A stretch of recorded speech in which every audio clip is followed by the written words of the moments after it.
Hello everyone, today we have new video review, and as you can see, this time we are going to talk about fresh release from ICM. So this is a kit in 1/72 scale and it copies MiG-25PD. It's a Soviet interceptor fighter, and this is a new release, but we have a commercial sample here, so it means you will get exactly the same stuff as what you'll see in this video review. So we are going to check it together and see what is actually included here, why it should be interesting for you, and actually what is new in this kit. So first of all, box style is typical for this manufacturer. We have really nice box art. Here you can see comparison with my hand.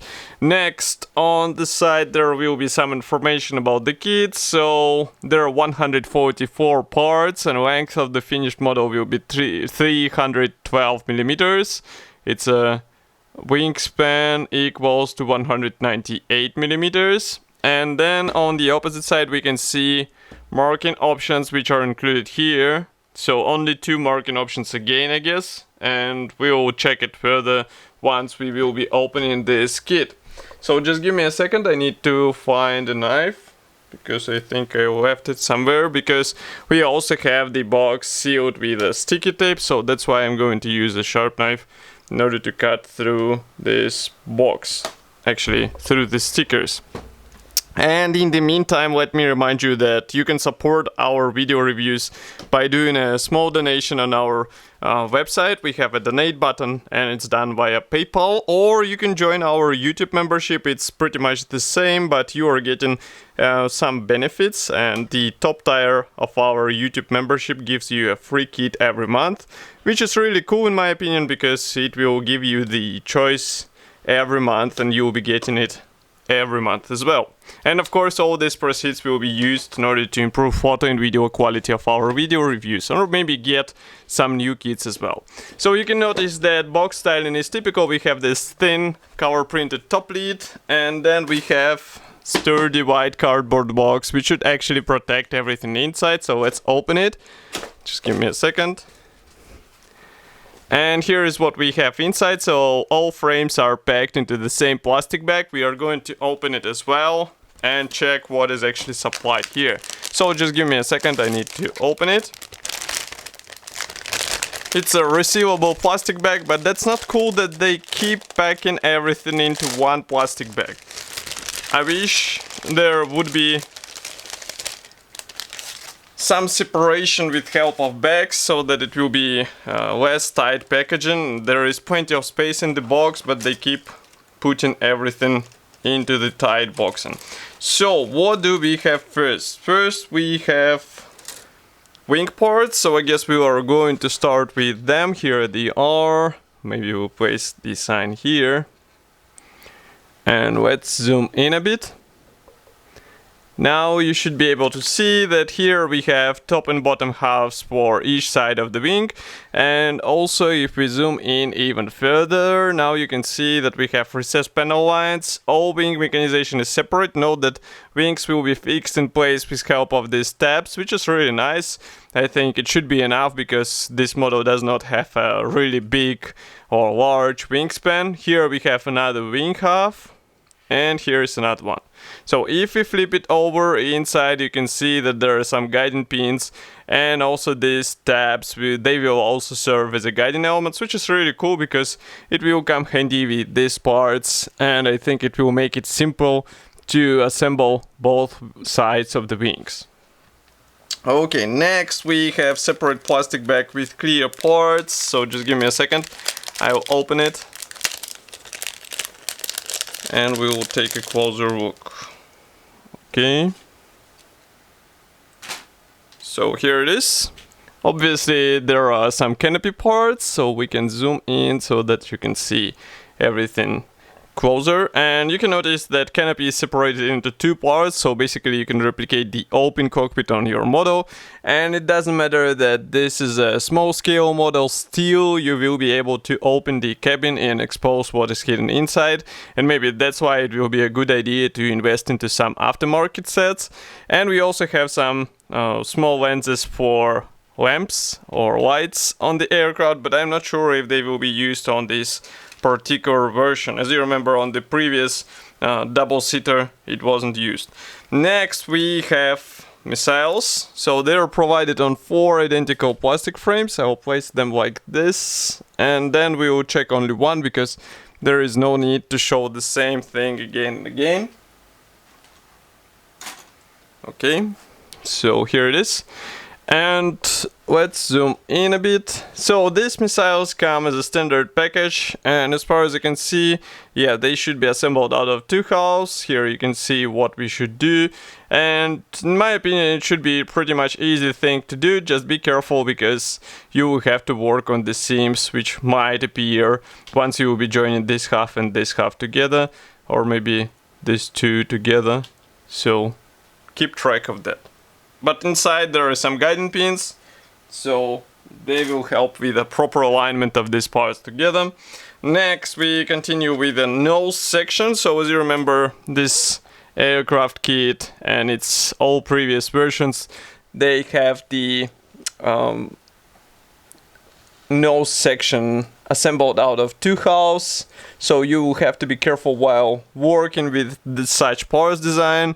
And I would rather recommend to spend some time sanding all these possible gaps because they will be visible in this area. And here you can see that at least inside we have some guiding elements, so they will help you with the proper alignment of these parts together. And they're quite large. Here you can see comparison with my fingertips, so do not underestimate them. Next we continue with, let's say, interconnection between 2 screws. So here is the first one. Maybe we'll zoom in as much as we can. So here you can see first one. I guess this one will be used for the air intakes and engine nozzle. And here we have the parachute container and again some parts for the nozzle area. This container should be glued out of 2 hulls, so again keep track of all possible gaps. And of course inside we have some guiding pins, so they will help you with the proper alignment of these parts together. Next we continue with a bigger, actually here's small one. This one will be used for the engine nozzles again, so you can see these 2 rings, and they were also included into previous releases, so there is nothing surprising in that. Okay, next we continue with, just give me a second. So as I said, a slightly bigger plastic sprue. I will place it like that. We zoom out a bit. Now you can see that here we have mix of parts. So just like in previous reviews, I would say that it would be a nice idea to find some resin replacement for the landing gear wheels. They are quite large on this aircraft, so upgrade will be noticeable. Wheel wells look really good out of the box, so here is nothing to complain about. Here you can see landing gear legs. We also have some nice cockpit parts, but in case you want to have even better details, it's better to spend some money for aftermarket PE set, which should be already available as well. I guess it is possible to adapt it from some different version. And here we can take a closer look. So as I said, wheels look okay for out of the box version, but in case you would like to have a uber detailed set or model, then definitely invest for some additional parts. Here we continue with landing gear elements, and next here we have again another halves of landing gear wheels, and that's pretty much all we have here. So let's zoom out a bit. And next we go on with another plastic sprue. So here it is. It's even bigger than the previous one because here we have parts for the air intakes, also for the tail section or tail fins, and also for main landing gear wheel wells. So let's zoom in. And again you can see that we have recessed panel lines and rivets in all necessary spots. That's really cool. We also have bulkheads, which will be providing rigidity to the whole fuselage assembly, and you will see in assembly manual why it is needed. And here you can see some tail fin parts, wing mechanization, and another side of the tail fins because it's a double fin aircraft. That's why we have 2 parts here. But all in all, everything looks nice. There is no flash, there is no other molding damage, so I think it will be easy to combine these parts together. I saw some finished models and they were really nice in my opinion. Next we continue with the last gray plastic sprue. So this one is dedicated to fuselage parts. So, of course, previous parts were also designed for the fuselage, but here you can see that we have top and bottom panels. They're quite big. Here you can see comparison with my hand. We have really nice external features here. These two large halves are actually under fuselage view tank. We also have the nose section for the cabin area assembled out of two separate halves, but we can zoom in as much as we can, so just give me a second. Again, here you can see that we have again recessed panel lines and rivets on the fuselage parts, and the same can be said about this view tank. Next we continue with another fuselage part. So I wouldn't say it's fuselage half, because due to its boxy design, this MiG-25 is assembled out of separate panels, not the halves. And here we have also tail parts which will be used on this aircraft. Once we flip it over, inside in this cockpit area you can see some minor pre-molded features, and of course there are some guiding elements which will help you with alignment of these parts together. It's really crucial because these parts are quite big for 1/72 scale. I want to say 1/48, because that's what actually is I would say comes to my mind once I see such large parts. Here we have a small brochure that they can replace everything once you write to ICM, so definitely contact them if you have some problems with your kit. And next we have several decals sheets, so just give me a second to take them out of assembly manual. It's also traditional thing for ICM. So we have two decals sheets. Here they are. Let's zoom in.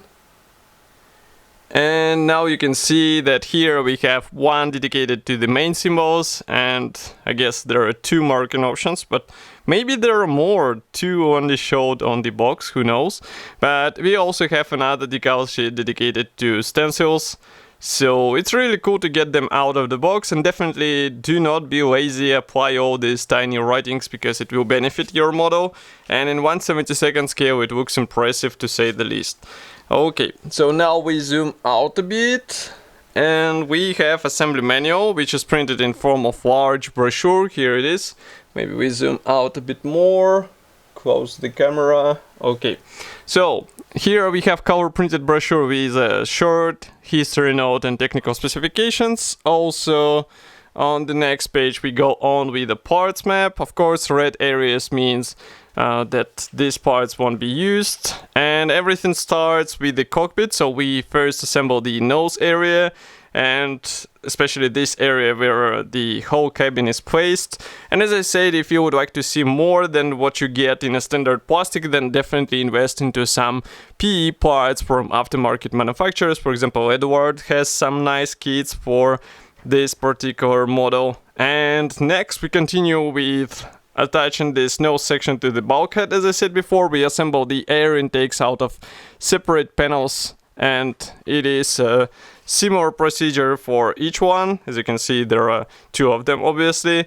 Next we continue with the fuselage panels. So first of all we work on the lower panel, which houses the main landing gear wheel wells. So keep track of the alignment between these parts, because as you can see, even at the step 31 we already have quite complex assembly of everything together. So it would be a good idea to dry fit everything before gluing into the place. Next we install the main landing gear legs, and we also close the air intakes with the side panels, as you can see here. And the same is repeated from the opposite side. Next we work on the engine nozzles, which are really nicely detailed out of the box here, so I wouldn't complain about their features, and they look nice for standard parts. Next we install the top fuselage half. We also assemble the tail fins. As you remember, they should be glued out of two halves for each, and then they are installed on this fuselage sub-assembly. And what is next? Next we have parachute container here, which is installed into the tail area. We install wings, tail wings as well. And then you assemble the nose cone, which is glued out of two halves, as you remember. I hope they will improve it in the next releases, because that's something what could be better. Next we continue with panels for landing gear wheel wells. Here we have some parts for the main landing gear wheel wells. We assemble landing gear wheels, install missiles on the special pylons which are also included here. Next we install canopy parts, and of course there is an option to open the cockpit, so it will be up to you if you would like to see your model with open cabin. And there is also option to install the under fuselage fuel tank. Next we have two marking options here, so that's the aircraft from 1989 and 1986 from what I can see. And there are two more, so basically on the box they show only 2 out of 4, and that's not that cool, I would say, because it would be better to have a full idea of what you get in one box. But still, here we have another aircraft from Iraq Air Force's late 80s, and another one is from Libyan Air Force's 90s, this aircraft. So all in all, we get really interesting set with 4 marking options inside, and it should be already available. You can get it in Modelimex, for example. Of course, I will be happy to hear your opinion about such a release. Write it here in the comment section below. If you like this video, don't forget to press the like button and subscribe to our YouTube channel. And I will see you in the next video review as usual. Thank you for joining me today, and bye!